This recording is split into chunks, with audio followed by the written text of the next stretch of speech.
امام غزالی رحمۃ اللہ علیہ نے ایک بڑی اچھی مثال دی دنیا والوں کے لیے۔ ایک شخص تھا،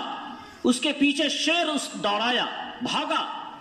اب بھاگتے ہوئے اس کے کوئی پناہ گاہ اسے نہیں مل رہا ہے، کہاں جانا ہے اسے کچھ پتا نہیں ہے، نہ کوئی یار ہے، نہ کوئی جنگل ہے، نہ کوئی درخت ہے جہاں وہ چڑھ جائے، نہ کوئی مکان ہے جس میں وہ داخل ہو کر اپنے آپ کو بچا لے۔ اس نے دیکھا کہ ایک کنواں سامنے نظر آیا،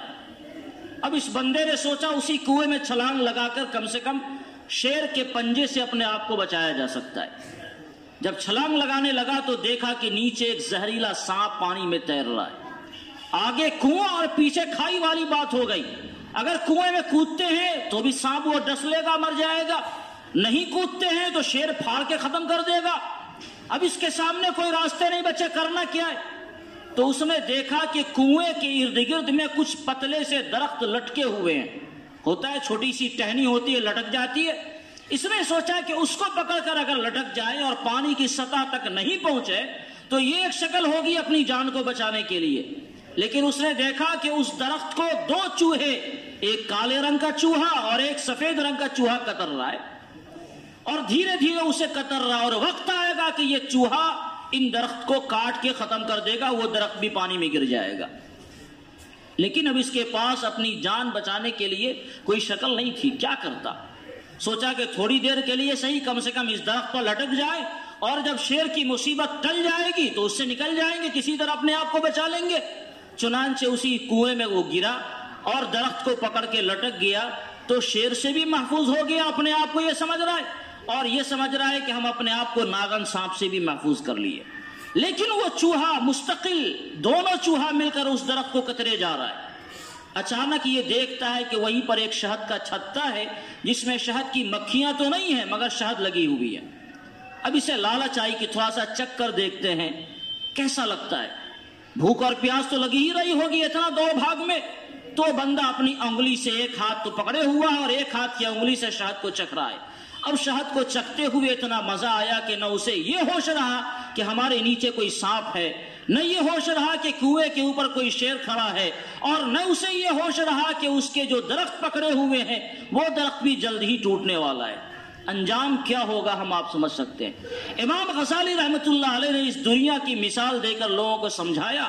کہ اے لوگوں، ہماری تمہاری مثال اسی شخص کی ہے جو شخص ہر طرف سے حالات سے گھرا ہوا ہے، چاروں طرف سے مصیبت ہیں، ایک طرف وہ شیر اس کی طرف دوڑا آ رہا ہے، موت کا فرشتہ شیر کی شکل میں، اور اس کے پنجے سے انسان کا بچ لینا یہ ممکن نہیں ہے، دوسری طرف اس سانپ کی شکل میں عذاب قبر تیار ہے، اگر آدمی نے اپنے اعمال ٹھیک نہیں کیے تو وہ قبر کے گڑھے میں جائے گا اور عذاب قبر اسے اپنے آپ میں دبوچے گی، اور تیسری طرف دن اور رات ہیں کالے اور سفید چوہے کی شکل میں، جو انسانی زندگی کو جو انتہائی باریک درخت کی شکل میں ہے، روزانہ کترے جا رہا ہے، یہاں تک کہ ایک دن اس کو کتر کے ختم کر دے گا اور زندگی کی یہ ڈور کٹ جائے گی۔ اور اس سب کے باوجود اتنے گمبھیر حالات ہیں، انسان دنیا کی لذت شہد میں مبتلا ہے، اور اسے نہ یہ پتا ہے کہ ہمارے اوپر موت کا فرشتہ ہے، نہ اسے یہ پتا ہے کہ قبر کا عذاب آگے آنے والا ہے جس میں ہمیں گرفتار ہونا ہے،